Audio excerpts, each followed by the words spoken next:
He disappeared in the dead of winter. The brooks were frozen, the airports almost deserted, and snow disfigured the public statues. The mercury sank in the mouth of the dying day. What instruments we have agree, the day of his death was a dark, cold day. Far from his illness, the wolves ran on through the evergreen forest. The peasant river was untempted by the fashionable quays. By morning tongues, the death of poet was kept from his poems. But for him it was his last afternoon as himself. An afternoon of nurses and rumors. The provinces of his body revolted. The squares of his mind were empty. Silence invaded the suburbs. The current of his feeling failed. He became his admirers. Now he's scattered among 100 cities and wholly given over to unfamiliar attractions. To find his happiness in other kind of wood and be punished under a foreign code of consciousness, the words of a dead man are modified in the guts of a living. But in the importance and noise of tomorrow, when the brokers are roaring like beasts on the floor of the bourse, and the poor have sufferings to which they are fairly accustomed, and each in the cell of himself is almost convinced of his freedom. A few thousand will think of this day as one thinks of a day when one did something slightly unusual. What instruments we have agree, the day of his death was a dark, cold day. You were silly like us, your gifts survived it all. The parish of rich women, physical decay, yourself. Mad Ireland hurt you into poetry.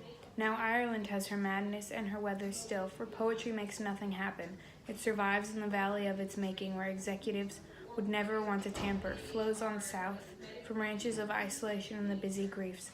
Raw towns that we believe and die in, it survives, a way of happening a mouth. Each receive an honored guest, William Yes is laid to rest. Let the Irish vessel lie, emptied of his poetry. In the nightmare of the dark, all the dogs of Europe bark, and the living nations wait, each sequestered in its hate. Intellectual disgrace stares from every human face, and the seas of pity lie, locked and frozen in each eye. Follow, poet, follow right, to the bottom of the night. With your unconstraining voice, still persuade us to rejoice. With the faming of a verse, making a vineyard of the curse, singing of happiness and success, in a rapture of distress. In the deserts of the heart, let the healing fountain start. In the prison of his days, teach the freemen how to praise. This poem is written by W.H. Auden, and it's called In Memory of W.B. This poem is written by W.H. Auden, and it's called In Memory of W.B. Yeats. This poet was born the 21st of February in 1907, and he was an English-American poet.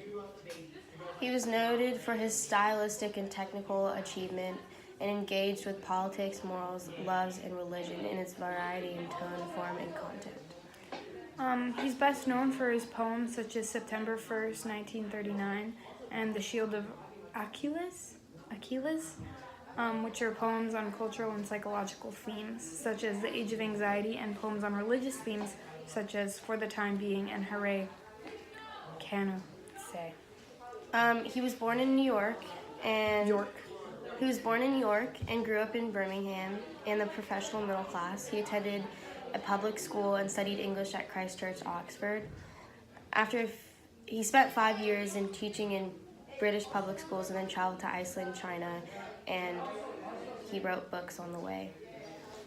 We picked this poem because we really liked the style of his writing and really liked how he talked about nature a lot, and it was kind of representing the person who died in his poem, which is W.B. Yeats.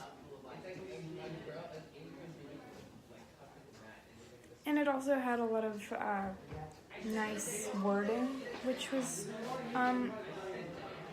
attractive. Yeah, and he used a lot of words that you would never hear, so I thought it was very interesting how what words he picked instead of other words. And he had a lot of metaphors, he disguised sadder things with nature, which was nice. Okay, thank you for listening. Thank you.